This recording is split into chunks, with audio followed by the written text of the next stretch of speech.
Hi everyone, I am Namita Rahul, Senior Counselor from Tectona Eye Hospital. ഞാൻ ഇന്നിവിടെ സംസാരിക്കാൻ പോകുന്നത് പ്രസ്ബയോപ്പിയ അഥവാ വെള്ളെഴുത്ത് എന്ന അവസ്ഥയെക്കുറിച്ചാണ്. എല്ലാ മനുഷ്യരിലും കണ്ടുവരുന്ന ഈ രോഗാവസ്ഥയെപ്പറ്റി നമുക്ക് മനസ്സിലാക്കാം. നമ്മുടെ കണ്ണ് ഒരു ക്യാമറ പോലെയാണ്. അടുത്തുള്ള വസ്തുവിനെയും കാണാം, ദൂരെയുള്ള വസ്തുവിനെയും കാണാം. ഇതെങ്ങനെ സാധിക്കുന്നു? നമ്മുടെ കണ്ണിൻ്റെ സീലറി പേശികൾ, നമ്മുടെ ലെൻസിനെ പിടിച്ചു നിർത്തുന്ന സീലറി മസിൽസിൻ്റെ അക്കോമഡേഷൻ അല്ലെങ്കിൽ അതിൻ്റെ ഇലാസ്തികത മൂലമാണ് നമുക്ക് ഇവയെ സാധിക്കുന്നത്. ഏകദേശം നമ്മുടെ ഇപ്പോൾ ഒരു ഫീച്ചർ നോക്കുകയാണെങ്കിൽ ഇത് നമ്മൾ കാണുന്ന ലെൻസ്, ഇതിനെ ചുറ്റും പിടിച്ചു നിർത്തിയിരിക്കുന്ന മസിൽസിനെയാണ് നമ്മൾ സീലറി പേശികൾ എന്ന് പറയുന്നത്. അപ്പോൾ നമുക്ക് അകലെയുള്ള വസ്തുവിലേക്ക് നോക്കുമ്പോൾ ഈ സീലറി പേശി റിലാക്സ് ആവുന്നു. ലെൻസ് നമുക്കൊരു 20-23 ഡയോപ്റ്റർ വരയ്ക്ക് നമുക്ക് ദൂരെയുള്ള വസ്തുവിലേക്ക് കേന്ദ്രീകരിക്കുന്നു. അടുത്തേക്ക് നോക്കുമ്പോൾ ഈ ലെൻസിനെ പിടിച്ചു നിർത്തിയിരിക്കുന്ന മസിൽസ് ഒന്നുകൂടി അക്കോമഡേഷൻ വഴി ലെൻസ് ഒന്നുകൂടി ഫോക്കസിങ് മുന്നിലേക്ക് കൊടുക്കുന്നു.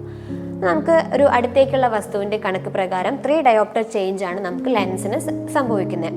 ഈ 3 ഡയോപ്റ്റർ ഒരു പ്രായം കഴിയുമ്പോൾ നമ്മുടെ മസിൽസിൻ്റെ ഇലാസ്തികത നഷ്ടപ്പെടുന്നത് മൂലം ആക്ഷന് കുറവ് സംഭവിക്കുന്നു. അപ്പോഴാണ് നമുക്ക് വെള്ളെഴുത്ത് അഥവാ പ്രസ്ബയോപ്പിയ എന്ന് പറഞ്ഞൊരു അവസ്ഥ ഉണ്ടാവുന്നത്. ഞാൻ നേരത്തെ പറഞ്ഞതുപോലെ ഇതൊരു രോഗമല്ല, രോഗാവസ്ഥയാണ്. ഇപ്പം നമ്മളൊരു നിയർ വിഷൻ ചാർട്ട് നോക്കുകയാണെങ്കിൽ നമ്മൾ ഏറ്റവും ടോപ്പിൽ കാണുന്ന ലൈനാണ് N6 അഥവാ നമ്മുടെ നോർമൽ നിയർ വിഷൻ ലെങ്ത്. ഏറ്റവും കഴിഞ്ഞ് N8 വരുന്നു, N10, N12, N18, N24, N36. ഒരു ഓൾഡ് ഏജ് ആയ ഒരു വ്യക്തി നമുക്കൊരു 30 സെൻറ്റിമീറ്റർ ലെങ്ത്തിൽ ഈ ഒരു വലിയ എഴുത്തിൽ മാത്രമായിരിക്കും അവർക്ക് സ്പെക്സ് ഇല്ലാതെ കാണാനായിട്ട് സാധിക്കുക. അതായത് അവരുടെ അക്കോമഡേഷൻ പവറിന് ബലക്ഷയം സംഭവിച്ചിരിക്കുന്നു. ഒരു ചെറിയ പ്രായത്തിൽ നമ്മളൊരു പുസ്തകം വായിക്കുമ്പോൾ ഏകദേശം ഒരു 25-30 സെൻറ്റിമീറ്റർ ലെങ്ത്തിൽ ഒരു നോർമൽ ഒരു ഏജിൽ നമുക്ക് വായിക്കാനായിട്ട് സാധിക്കും. നല്ലൊരു ഏകദേശം ഒരു 35-40 ഏജ് കഴിഞ്ഞ് കഴിഞ്ഞാൽ നമ്മൾ സ്വാഭാവികമായിട്ടും വായിക്കുന്ന വസ്തു അല്ലെങ്കിൽ അടുത്തേക്ക് നോക്കുന്ന വസ്തു കുറച്ച് വിട്ടുപിടിച്ച് വായിക്കാം. അപ്പോൾ നമ്മൾ ഫോർ എക്സാമ്പിൾ തയ്ക്കുന്ന അമ്മമാരെ സൂചിയിൽ നൂല് കോർക്കാൻ പ്രയാസം പറയാം. ടീച്ചേഴ്സ് കൊച്ചുങ്ങളുടെ രജിസ്റ്റർ ബുക്ക് നോക്കുമ്പോൾ ടിക്ക് ഇടുമ്പോൾ അതേപോലെ കോളങ്ങൾ മാറിപ്പോവുക. ഒരു IT പ്രൊഫഷനിൽ വർക്ക് ചെയ്യുന്നവരാണെങ്കിൽ സ്ക്രീനിലെ ലെറ്റേഴ്സ് ഡബിളിംഗ് ആയിട്ട് തോന്നുക, പരന്ന് കാണുക, ഇതെല്ലാം ഈ വെള്ളെഴുത്തിൻ്റെ ലക്ഷണങ്ങളാണ്. ഇപ്പോൾ നമ്മുടെ ഇടയിൽ തന്നെ പ്രായമായ അപ്പച്ചന്മാരെ കുറച്ച് വിട്ടുപിടിച്ച് വായിക്കുമ്പോൾ പറയുമ്പോൾ എൻ്റെ കഴുത്തിൻ്റെ പുറകിലേക്ക് വേദന വരുന്നു. ഇപ്പോൾ ഫോർ എക്സാമ്പിൾ TV കുറേ സമയം കാണുമ്പോൾ കണ്ണ് വേദന എടുക്കുന്നു, അടിയിലുള്ള സ്ക്രോൾസ് ഒന്നും നമുക്ക് വായിക്കാനായിട്ട് സാധിക്കുന്നില്ല.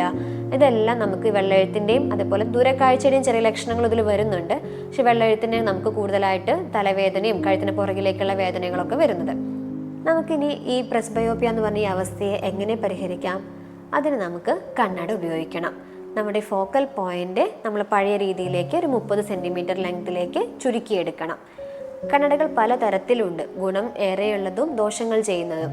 റീഡിംഗ് ഗ്ലാസ് ആയിട്ട് വരുന്ന, അതായത് നമുക്ക് നിയർ വിഷന് മാത്രം അടുത്തേക്കുള്ള കാഴ്ചയ്ക്ക് മാത്രമേ ആ കണ്ണട ഉപയോഗിക്കുകയുള്ളൂ. അതിന് ദോഷം എന്ത് വെച്ചാൽ നമുക്ക് ദൂരക്കാഴ്ചയ്ക്ക് ഈ കണ്ണാടിയിൽ നോക്കിക്കഴിഞ്ഞാൽ മങ്ങൽ അനുഭവപ്പെടും. അതുപോലെ കുറച്ച് വിട്ടുള്ള കാഴ്ചകൾക്കും നമുക്ക് ഈ റീഡിംഗ് ഗ്ലാസ് മാത്രമായി ഉപയോഗിക്കുന്നവർക്ക് പ്രയാസമായിരിക്കും. അടുത്തത് ബൈഫോക്കൽ ലെൻസ്, അതായത് നമ്മൾ കണ്ടിരിക്കും താഴെ റാ പോലെ ഡിവിഷനായിട്ട് വെട്ട് കാണുന്ന ലെൻസുകൾ. അതിൻ്റെ ഒരു ദോഷം, അത് നമുക്ക് പേഷ്യൻറ്റിൻ്റെ ഏജ് ഒന്നും കൂടെ ഫീൽ ചെയ്യിക്കും. ഒരു കുറച്ചും കൂടെ ഒരു ഓൾഡ് ഏജ് ആയൊരു ഫേസ് ആയിരിക്കും അവർക്ക് വരിക. അതിൻ്റെ ഗുണം എന്ന് പറഞ്ഞാൽ കുറച്ചുകൂടിയും കോസ്റ്റ് കുറവായിരിക്കും. അതിൽ നമുക്ക് ദൂരക്കാഴ്ചയും അടുത്തേക്ക് വായിക്കാനുള്ളൊരു വിഷനും മാത്രമായിരിക്കും കറക്റ്റ് ചെയ്യാൻ സാധിക്കുക. കുറച്ചൊരു കമ്പ്യൂട്ടർ ഡിസ്റ്റൻസ് നമുക്കതിൽ പ്രൊവൈഡ് ചെയ്യാനായിട്ട് പ്രയാസമായിരിക്കും. പിന്നീട് വരുന്നത് പ്രോഗ്രസീവ് ലെൻസുകൾ. പ്രോഗ്രസീവ് ലെൻസുകൾ എന്ന് പറഞ്ഞാൽ ഡിവിഷൻ ഇല്ലാതെ പ്ലെയിൻ ആയിട്ട് വരുന്ന കണ്ണട. അതിൽ നമുക്ക് ദൂരക്കാഴ്ചയും ഇൻ്റർമീഡിയറ്റ് വിഷനും, അതായത് കുറച്ച് വിട്ടുള്ള കാഴ്ചയും അടുത്തേക്കുള്ള കാഴ്ചയും അതിൽ സാധിക്കും. ഗുണം നമുക്ക് ഏജ് ഫീൽ ചെയ്യില്ല, യങ് ഏജ് ആയിട്ട് തന്നെ തോന്നിക്കും. ദോഷം അത് കുറച്ചൊരു കോസ്റ്റ്ലിയാണ്, കോസ്മെറ്റിക് ആയിട്ട് വരുന്ന സ്പെക്സുകളാണ്. അപ്പോൾ നമുക്ക് വേണ്ട കണ്ണട യഥാസമയം നമുക്ക് കാഴ്ചയ്ക്ക് ബുദ്ധിമുട്ട് വരുന്നു എന്ന് മനസ്സിലാക്കി ഒരു നിശ്ചിത ഇടവേളകളിൽ ചെക്ക് ചെയ്ത് കറക്റ്റ് ചെയ്യുക എന്നത് മാത്രമാണ് ഈ ഒരു പ്രസ്ബയോപ്പിയയെ കുറിച്ച് എനിക്ക് പറയാനുള്ളത്. നല്ല കാഴ്ചയ്ക്കായി ഞങ്ങളുണ്ട് കൂടെ. ടെക്ടോണ ഐ ഹോസ്പിറ്റൽ, ചന്തക്കുന്ന്, നിലമ്പൂർ.